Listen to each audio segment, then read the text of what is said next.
जय गुरु जी। सत्संग bye Jaya aunty on 2 नवंबर 2016। गुरु जी की लीला बहुत ही न्यारी है। अब तक जो किताबों में पढ़ते आए थे, बड़े बुजुर्गों के मुंह से सुनते आए थे, सभी कुछ यहाँ इस धरती पर होते देख पा रहे हैं। हम संगत कितने भाग्यशाली हैं, ये हम इस बात से जान सकते हैं कि एक तरफ जहाँ कलयुग अपनी बुराइयों की चरम सीमा पर है, वहाँ हम संगत एक दूसरे को अच्छा और अच्छा बनने का प्रोत्साहन दे रहे हैं। और ये सभी जानते हैं कि जीत हमेशा अच्छाई की ही होती है। गुरु जी के इस रूप में मिलने के पहले भी हम संगत अच्छे ही रहे होंगे। अचानक ऐसा नहीं हुआ कि हम बुरे से अच्छे बन गए और संगत बन गए। गुरु जी से मिलने के पहले जब हमारे बच्चों में उन अच्छाइयों को देखती थी तो मन से यही आवाज़ आती थी कि इनका गुजारा कैसे होगा इस प्रपंची संसार में। दुनिया कितनी चालाक है और धोखेबाज है, और हमारे बच्चे या हम इन सब बातों से सदा दूर रहते और आगे भी रहने को कहते रहे। हम बड़े हो गए थे तो हमें पता था कि हम जो कर रहे हैं उसका परिणाम हमारे अनुकूल या हमारे खिलाफ भी आ सकता है। पर हम बच्चों को कैसे सिखाते कि झूठ बोलें, मतलबी हो जाएं, किसी की मदद करने की जगह पर अपने बारे में सोच लें। यदि सही हूँ तो शायद सभी संगत ने अपने बच्चे को सही राह पर चलाने की कोशिश की होगी। स्कूल में बच्चे ने कुछ और देखा, घर के बाहर भी अलग सी चीज़, अलग ही सीख मिल रही थी। ऐसे में हम संगत का इस बात पर चिंता करना कि हमारा बच्चा इस संसार में कैसे पार लगेगा स्वाभाविक था। पता नहीं उस वक्त भी अंदर से एक आवाज़ आती थी कि यदि हमारा गुजारा हो रहा है इस संसार में तो हमारे बच्चे भी रह ही लेंगे। कोई तो जगह होगी जहाँ उसे अपने जैसे सीधे सरल लोग मिलेंगे। हमारी सोच सच साबित हुई जब हम गुरु जी से जुड़े, गुरु परिवार को देखा, संगत को सेवा करते देखा, संगत की जो बिल्कुल अजनबी हैं उनकी मदद करते देखा। ये सब तो बाहरी दुनिया में कहीं दिख ही नहीं रहा था। यदि दुनिया में कोई मदद करता है किसी की तो फोटो खिंचवाता है ताकि वो अपना नाम कमा सके, रुतबा या कोई स्वार्थ निहित रहता है। यदि कोई समाज सेवा भी कर रहा है तो भी उसे ये सब चाहिए ही। बहुत थोड़े ही लोग दिखे जो निस्वार्थ भाव से सेवा में लगे हुए हैं, पर उन्होंने अपना कद इतना बड़ा कर लिया है कि आम आदमी की पहुंच वहां तक नहीं होती है। जब गुरुजी ने अपनाया तो अपने प्यार के साथ साथ एक ऐसा परिवार भी दे दिया जहां सभी अपने जैसे ही हैं। सभी एक दूसरे का इतना ख्याल रखते हैं कि अपना स्वार्थ या अपना शरीर कोई मायने नहीं रखता। सच कहूँ तो इस परिवार को देखकर ही लगता है कि जहाँ में अभी कुछ बाकी है। यदि हम सभी संगत ठान लें, इस धरती को जीने लायक बनाया जा सकता है। क्या तय करना है हमें, ये हम जानते हैं।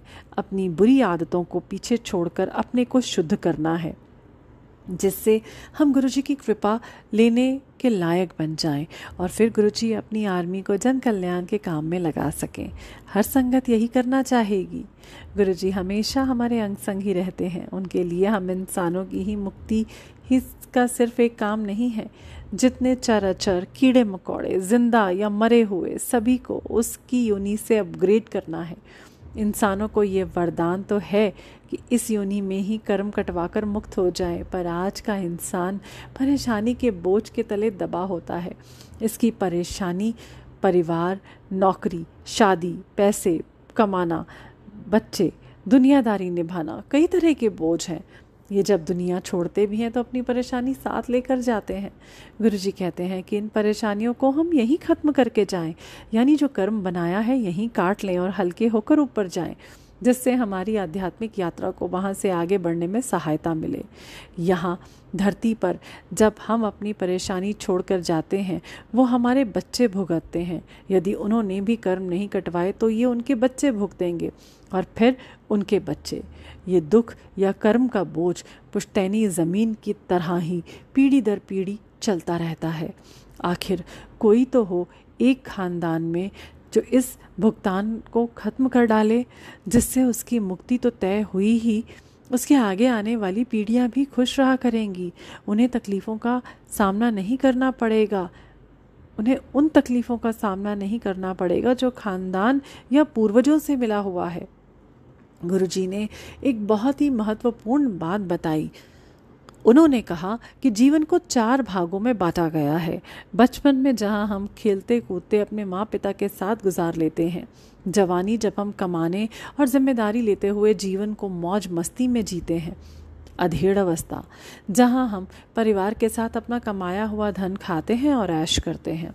इसके बाद वृद्धावस्था, जहां हम शारीरिक रूप से कम सक्षम होने के कारण एक जगह स्थिर होकर ध्यान और वंदना करते हैं। आजकल हमने सब उलट फेर कर दिया है। हम ज़्यादा दिन तक बच्चे बने रह जाते हैं, फिर जवानी में भी देर से ही घर गृहस्थी बसाते हैं। अब ये गृहस्थी हमारी जिम्मेदारी की तरह अधेड़ अवस्था में भी रह जाती है और बुढ़ापा आ जाता है। अब गुरुजी कहते हैं कि ढेर सारे कर्म बाकी हैं कटवाने को, पर उम्र ही नहीं बची।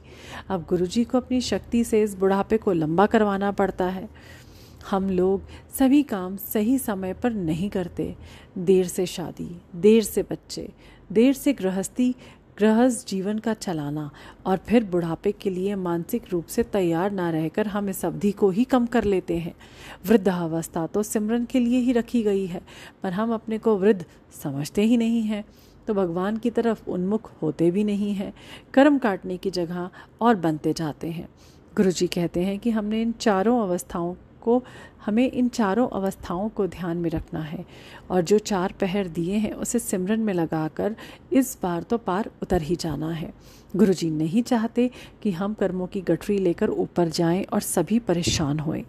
इस लीला में कई बार गुरुजी दिखाते हैं कि वो इंसान जो अभी भी कर्म काटते दिख रहा है, दरअसल वो कहीं जन्म भी ले चुका है, यानी जिसमें उसने ये बाकी कर्म काटने को रखे हैं।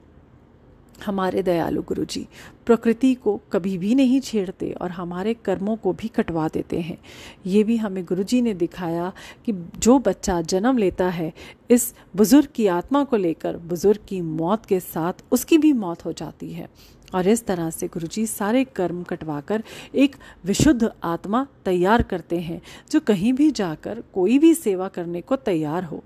ऐसी शुद्ध आत्मा को गुरुजी ऐसे संगत के घर भेजते हैं जहां जाकर ये उनके खानदान को पार उतारने में मदद करे। ऐसी आत्मा अब गुरुजी को जानती है।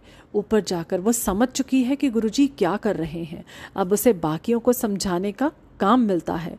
गुरुजी की महिमा फैलाने की सेवा दी जाती है। ऐसी ही मुक्त सोल गुरुजी हर घर में भेज रहे हैं। गुरुजी कहते हैं कि अच्छी सोल हमें अपनी तरफ खींचती है, तो बुरी सोल भी हमें बुराई की तरफ खींचती है। हम जहाँ भी जाना चाहें गुरुजी बस साथ देते हैं। जब हम बुरे रास्ते पर चल पड़े, सेवा सिमरन लंगर या सत्संग पर विश्वास नहीं रहा, तो हम निचले स्तर पर गिरते जाते हैं। ऐसे में गुरुजी हमें छोड़ देते हैं और इंतज़ार करते हैं उस पल का जब हम इन सब से ऊब जाएंगे और देखेंगे कि अब कोई रास्ता रहा ही नहीं गुरुजी की शरण में आने के अलावा। तब फिर से गुरुजी बाह पकड़ हमें सही रास्ते पर चलाने ले आते हैं। गुरुजी कहते हैं कि हम जितनी जल्दी गुरुजी के मैसेजेस को समझकर काम करना शुरू कर दें उतना ही अच्छा। हमारे पास ज़्यादा समय नहीं है। ये बात गुरुजी कितनी ही बार कह चुके हैं। अब ये कौन से समय की बात करते हैं ये हमें नहीं पता, पर समय कम है, हम इतना बस जान लें। गुरुजी कर्म कटवाने को तैयार हैं, तो अब हम वो करें जो वो कह रहे हैं। यदि किसी के लिए सामूहिक प्रार्थना करने को कहते हैं तो हम करें। यदि सभी के साथ बैठकर सत्संग करते हैं तो अपना यह सत्संग जग कल्याण को सौंप दें, तो हमारा कल्याण तो होगा ही, साथ साथ उसका भी कल्याण हो रहा है, जिसे गुरुजी ये हमारी अरदास पहुंचाते हैं। हम सिमरन और सेवा करते रहें, बाकी गुरुजी खुद ही देखते हैं, उन्हें ही करने दें। ऐसे भी हमें कहाँ कुछ पता होता है। गुरुजी और गुरुजी की अनूठी लीला। जय गुरुजी।